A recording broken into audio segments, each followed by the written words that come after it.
Gone! Gone! Gone with the wind! కొడుకు కూడా వెళ్ళిపోయాడు. కడుపు తీపంటే ఏమిటో ఆ దయానిధికి ఇక నుంచి తెలుస్తుంది. మూర్తి వెళ్ళిపోయినా మీ మామగారు ఏమీ మారలేదు. వెన్ను విరిగినా ఇంకా విషం కక్కుతూనే ఉన్నారు. దీనికి ఘాటైన ముందు ఏం పడేయాలా అని ఆలోచిస్తున్నారు. Think again. బ్రదర్, తండ్రి నుంచి కూతుర్ని వేరు చేస్తే అబ్బాబా ఇంకా వేరు చేస్తే అంటావేమిటరా? దయానిధి ప్రాణాల చిలక సరస. ఆయన కనుక వేరు చేసావా చచ్చినట్టు దయానిధి దారికి వస్తాడు. బ్రదర్, ఇందులో ఇంకొక విశేషం కూడా ఉంది. సరసాదేవి గారికి ఒక శిక్షణా శిబిరం ఏర్పాటు చేసి అందులో కనుక పడేశావా ఆమె తలపిరిస్తానం కూడా ఠకీమని తగ్గురుకుంటుంది. ఏమంటావు? ఐడియా. అయితే ఏది షేక్? ఇక ముందు మా మామగారి ఫౌండేషనే షేకురా. వేళకింత తిండైనా తింటున్నాడో లేదు. కోతి పుండును బసేశారు గాని మంచి మాటలతో చెప్తే మూర్తి మన ఇంట్లోనే ఉండేవాడు. ఆ దాసి దాన్ని పెళ్ళాడు ఉండేవాడు. మన పరువు ఉండేది రెడీ బజార్లో. సరసా, మూర్తి మీ అన్నయ్య, అలా నీచంగా మాట్లాడు. అలాంటి అన్న ఉన్నావంటే లేకపోయినా. కూర్చో. నీకు నిమిషానికో గుబులు పడుతుందేమయ్యా? ఒళ్ళు పొగరెక్కి. అబ్బా ఊరుకుందరు. మీ నాన్నకి బుద్ధి చెప్పు. చెప్పించుకోవడానికేగా పెళ్లినిచ్చింది. నీ పెద్ద మనిషితనం ఎప్పుడో తెలిసింది. మీ గుణం ఎప్పుడో బయటపడింది. కొడుకి కూడి పెట్టలేని వాడు అల్లుండే ఆదరిస్తాడు. ఇక్కడ ఉంటాం నాదే బుద్ధి తక్కువ. ఉండి ఉద్ధరించిందేముంది? నా ఇల్లు గుల్ల చేయడం తప్ప. నాన్న, వారేం గతి లేక నీ ఇంట్లో ఉన్నారనుకున్నావా? నిన్ను పెట్టిన కష్టాలన్నీ మర్చిపోయి అతన్ని వెనకేసుకొస్తున్నావా? సిగ్గులేదు? మిస్టర్ దయానిధి, నా భార్యను అవమానిస్తున్నావు. నేను సహించను. నీ భార్య మాత్రమే కాదు, నా కూతురు కూడా. తాళి కట్టినాడే పోయింది తండ్రి అధికారం. మమత మమకారం తెలియని దౌర్భాగ్యుడు ఇంట్లో ఒక్క నిమిషం కూడా ఉండదు. పోతే నువ్వు దాన్ని నదులు నా కళ్ళు కట్టే దాన్ని నానా కష్టాలు పెట్టావు. వేరింటి కాపురంలో సుఖపెడతావా? నా భార్య, నేను కొడతాను, నేను తిడతాను. నివారణ ఆపడానికి ఎలా తీసుకెళ్తావో చూస్తాను. ఎవరు అడ్డు పడతారో నేను చూస్తాను. పద.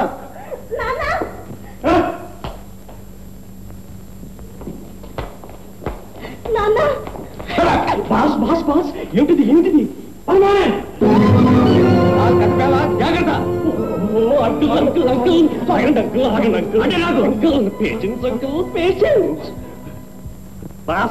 ఏమిటి సాత? ఇవాళ నుంచి సరసా నేను ఇంట్లో ఉండం, వెళ్ళిపోతున్నాం. అది కళ్ళ వార్త. అంకుల్, మీకోసం పెద్ద మనుషులు వచ్చినట్టున్నారు. చూడ్డానికి వీల్లేదని చెప్పు. ఓకే అంకుల్, అలాగే చెప్తాను. దయానిధి గారు ఉన్నారా? ఉన్నారు. దయచేయండి. భయపడకండి, దయచేయండి. అంకుల్, వాళ్ళేమో వస్తారన్నారు. నేనేమో my dear father in law, మరోసారి చెప్తున్నాను, మర్యాదగా మా దారి కట్టుకోలేకండి. నేను అసలే మంచివాడిని కాదు. I'm not a good man. Boss, పెద్ద మనుషులు వచ్చారు. మీ మామగారి పరువు కాపాడటానికైనా మెల్లగా మాట్లాడండి. ఏమిటండి దయానిధి గారు ఈ ఘర్షణ? చూడండి, ఆయనకి పూర్తిగా మర్చిపోయింది. పంచ ప్రాణాలుగా ప్రేమించే నా భార్యని నన్ను విడిచి ఒక్క క్షణమైన ఉండలేని నా అర్థంగిని నేను తీసుకెళ్తుంటే వీల్లేదక్కడ. వినండి, ఆ ధోరణి చూడండి. కూతురు జీవితంలో నిప్పులు పోయాలని చూస్తున్నాడు. ఇటువంటి తండ్రిని మీరు ఎక్కడైనా చూసారా? కాళ్ళు గడిగి పిల్లనిచ్చింది కాపురం చేయటానిక, ఇంట్లో కూర్చోబెట్టుకోవటానిక? ప్లీజ్ మిస్టర్ దయానిధి, మీరు తలకిందులుగా తపస్సు చేసినా సరే సరసనాతో వచ్చి తీరుతుంది.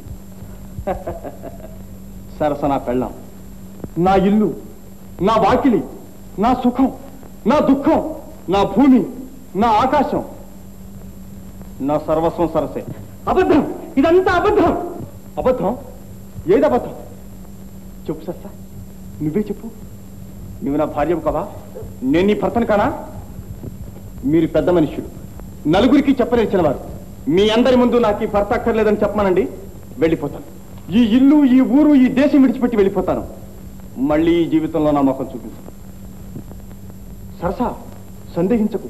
ఇష్టం లేకపోతే చెప్పి ఇప్పుడే విడాకులు ఇచ్చేస్తాను. చూసారా, నోరు కదిపిందేమో. సరసా సిగ్గుపడుతోంది. రాసరు రా, ఇది దెయ్యాల దెబ్బ, రాకాశ కొంప. మన సుఖం వీళ్ళ కంటకింపుగా ఉంది. పద, మనమే ఒక సుందర ప్రపంచం కట్టుకుందాం.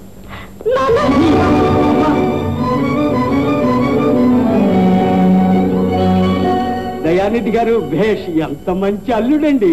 అతనికి భార్య మీద ఎంత ప్రేమ. ఆహా, దయానిధి గారికి వయస్సు మళ్ళిన కొద్దీ బుద్ధి మందగిస్తుంది. చిన్నవాళ్ళు చిలక గోరికల్లాగా ఉంటున్నారు. వేరే కాపురం వెళ్తారంటే వీల్లేదంటాడేమిటయ్యా. ఎంతకాలం మీ ఇంట్లో ఉంటారు చెప్పండి. పాపం, నేను తప్ప అంకుల్కి ఇంకెవ్వరూ మిగలలేదు. అందరూ విడిచిపెట్టి వెళ్ళిపోయారు. అంకుల్, నేను మాత్రం మిమ్మల్ని విడిచిపెట్టి వెళ్ళను అంకుల్. నేను విడిచి వెళ్తానా? కన్న కూతురు కూడా నాకు దూరం అయిపోయింది.